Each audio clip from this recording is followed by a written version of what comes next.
जय श्री कृष्ण बधाने ने जय माताजी। तो आज थी नवरात्रि शुरू थई रही है अने बीजी वस्तु के आज पहलू नवरात्रिनो दिवस है। तो बधाने जे नवरात्रि रहता होय अने न रहता होय ए बधाने मारा जेटला व्यूअर्स है एने बधाने नवरात्रिनी खूब खूब शुभकामनाएं। तो आजनी आपणी रेसिपी है बटाकानी सूकी भाजी है अने ए सूकी भाजी आपणे जे नवरात्रि रहता हो एमां फराळ तरीके तमे खाई सको छो। अने बीजी वस्तु के आ एकदम ड्रायफ्रूटथी भरपूर है सूकी भाजी अने आपणे एमां ग्रीन वाळो कलर राख्यो छे। तो विडियो में एंड तक बनी रहेशो तो ज तमने खबर पड़शे कि आमां मैं कई सामग्री नाखी छे अने आ सूकी भाजी केवी रीते तैयार करी छे। बहु ओछुं तेल छे अने बीजुं के आमां ड्रायफ्रूटथी भरपूर छे अने तमने देखीने ज खबर पड़ी गई हशे के सिंगदाणा बी भरपूर छे। तो चलो आज एकदम सरस फराड़ी रेसिपी बनावी दईए। आ रेसिपी फक्त 10 मिनिट में ज तैयार थई जाय छे।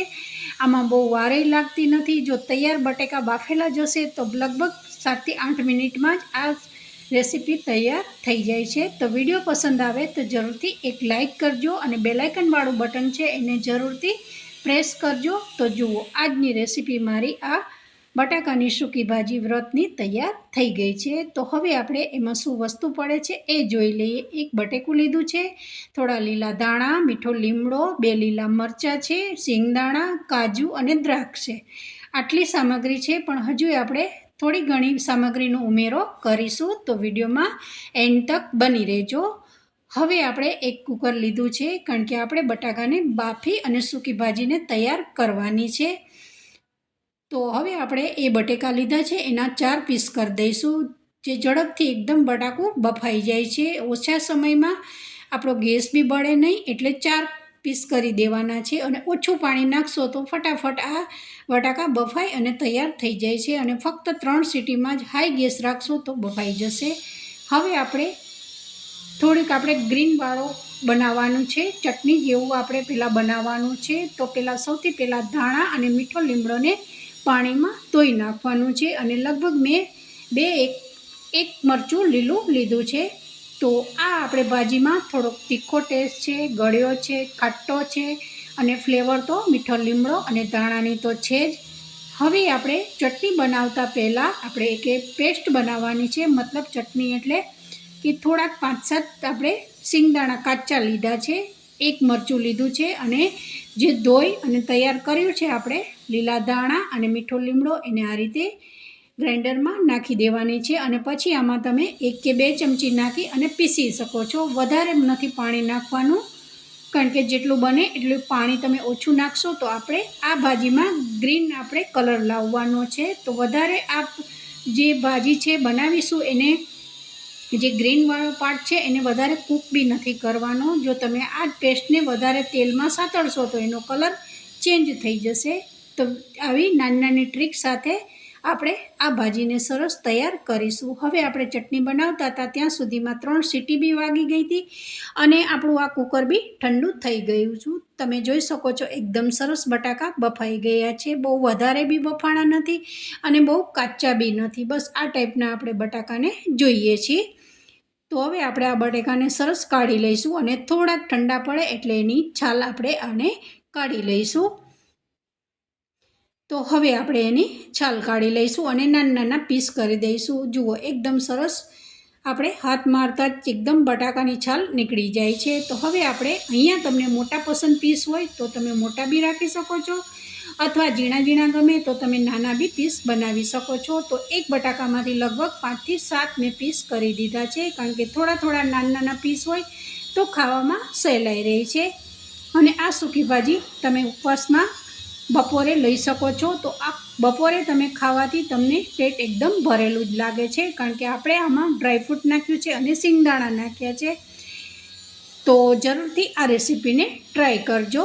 हवे आपणे 1 चमची तेल लीधुं छे। आपणे जे भाजी छे एने वघारवानी छे पण वघारती वखते पहेला आपणे सिंगदाणाने 1 ज चमची जे तेल लीधुं छे एनो ज उपयोग करी अने आपणे आ बधी प्रोसेस करीशुं। तो पहेला सौथी पहेला मैं सिंगदाणाने थोड़ोक एकदम एनो क्रंची टेस्ट आवे ए माटे तेल में शेकी दीधा छे। अहींया तमने घी पसंद होय तो तमे घी में बी शेकी शको छो। जो घी वधारे खाता हो तो પણ મેં તેલમાં જ આ રીતે શેક્યા છે. જુઓ, લગભગ 2 સેકન્ડ થશે એટલે તેલ સરસ થઈ ગયું હશે તો સિંગદાણા એકદમ થોડીક જ વારમાં એકદમ સરસ ક્રિસ્પી થઈ જશે અને થોડાક લાલાશ પડતા થઈ જશે અને વચ્ચે એકદમ થોડીસી આ રીતે જુઓ એકદમ કલર ચેન્જ થવા માંડ્યો છે સિંગદાણાનો.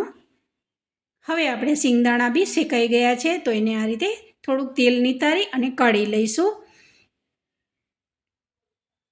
તો આપણે એક પ્લેટમાં સિંગદાણાને સરસ કાઢી લઈશું. આ સમયે જો તમારે વધારે તેલ થઈ ગયું હશે તો કેવું સિંગદાણા બળી જશે અને બળી ગયેલા સિંગદાણાનો ટેસ્ટ છે એ કડવો આવે છે, એ વાતનું ખાસ ધ્યાન રાખજો. થોડા આપણે લાલાશ પડતા જ કરવાના છે અને અહીંયા આ કામ કરતી વખતે તમારે ગેસની ફ્લેમ એકદમ ધીમી રાખવાની છે. તો આપણે બધા સિંગદાણાને આ રીતે કાઢી લઈશું અને કેટલી ક્વોન્ટિટીમાં તમે બટેકા લ્યો છો એ પ્રમાણે તમારે તેલનો માપ લેવાનો છે. હવે તમે જોઈ શકો છો લગભગ અહીંયા મેં 5 કાજુ લીધા છે. જો વધારે તમારે ડ્રાયફ્રૂટ પસંદ હોય તો તમે અહીંયા બદામે લઈ શકો છો, ચારોળી બી લઈ શકો છો, પણ મેં ફક્ત કાજુ જ લીધા છે. તો કાજુ બી તમે જોઈ શકો છો એકદમ સરસ લાલાશ પડતા જ મેં કાજુ રાખ્યા છે. તો આ બી સરસ તેલમાં શેકાઈ ગયા છે. તેલમાં શેકાઈ ગયેલા આપણે લઈશું ભાજીમાં તો એનો ટેસ્ટ બહુ જ સરસ લાગે છે. કાચા નાખવા કરતાં થોડુંક તેલમાં આ રીતે શેકીને લેશો તો ભાજીનો અનેક ગણો સ્વાદ વધી જશે. હવે તમે જોઈ શકો છો કે દ્રાક્ષ બી આ રીતે તેલમાં ફૂલી ગઈ છે, એને બી આ રીતે આપણે કાઢી લઈશું. સરસ શેકાઈ ગઈ છે. હવે આપણે ભાજીને વઘારવાની છે અને કોઈ નવું તેલ નથી લેવાનું. જે 1 ચમચી મેં તેલ લીધું છે એમાં હું અત્યારે જીરું નાખીશ. અત્યારે અહીંયા થોડુંક જીરું આગળ પડતું રાખજો કારણ કે આપણે બીજો મસાલો આમાં કંઈ કરવાના નથી. અહીંયા મેં મીઠું નાખ્યું નથી, પણ તમે સિંધવ મીઠું ચાહો તો તમે નાખી શકો છો. તમે ભાજીમાં ખાતા હો વ્રતમાં સિંધવ મીઠું તો તમે નાખી શકો છો, નહીતર એકદમ આ ટાઈપની મીઠા વગરની ભાજી બનાવી શકો છો. કારણ કે આપણે અહીંયા ઘણા બધા ટેસ્ટનો ઉમેરો કર્યો છે, ખાટો કર્યો છે, તીખો કર્યો છે અને મીઠો બી કર્યો છે. તો મીઠો લીમડો અને 1 મરચું જુઓ અત્યારે તીખાશ માટે બી મેં લીલું મરચું નાખી દીધું છે. હવે જે આપણે દાણાની પેસ્ટ બનાવીને રાખી છે એ બધું તેલમાં સાતળી દઈશું.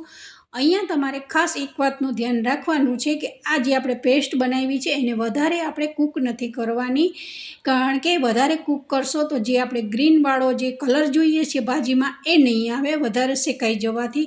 તો જુઓ તેલ ફૂટી રહ્યું છે, થોડુંક ગેસ હાઈ કરી દેવાનો આ સમયે. હવે આપણે ડ્રાયફ્રૂટ જે બધું છે એ નાખી દેવાનું છે અને થોડુંક આપણે સર્વ કરતી વખતે થોડુંક રહેવા દેવાનું છે. ઉપરથી બી તમે ખાતી વખતે આ રીતે જેટલું ડ્રાયફ્રૂટ સિંગદાણા ક્રિસ્પી થયેલા છે એને બચાવીને રાખો તો ખાતી સમયે તમે ઉપરથી નાખી શકો છો.